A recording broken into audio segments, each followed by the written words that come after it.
the thing about Donald Byrd is that he, a bit like Herbie Hancock, and who else? Roy Ayers is a bit like that as well, on Liston Smith to a degree, but he's one of the true legends who was there during bebop, during the progression of hard bop and soul jazz, and then the electric period, and then he was one of the guys who went into fusion and jazz funk and disco, and he even ended up on the Gangstar Jazzmatazz thing, which was like, he did the full gamut of stuff. He appreciated how important his music was and how it was being sampled by the new generation.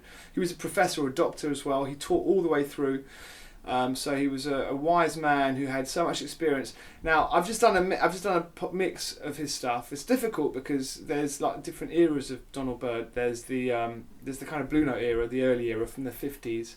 Well, actually even before that, 1955, stuff that he did with people like G.G. Grice. I didn't really go that back. I went back to, well, we'll go through that in a minute. But this mix is really from sort of 57, I think, to 69, 55 to 69. So it's really his Blue Note years, his acoustic years. He made about 20 or 30 albums in that time. I think I've got nearly all his records. It's amazing, actually. I started a little bit backwards. I started off with a track from this album called "I've Longed and Searched for My Mother." This is a great one.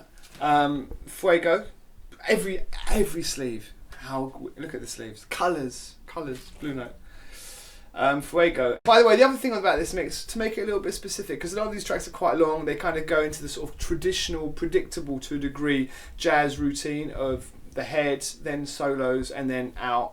And so what I've done, sometimes I've taken some of the other solos out, but I've focused on the Donald Byrd solos, apart from the odd Pepper Adams solo and a Herbie Hancock solo later on. And I finished off with this record, which is called Coffee, which never came out. And what I did with it is I played the title track. It came out, it got re-released about 10 years ago. Limited edition.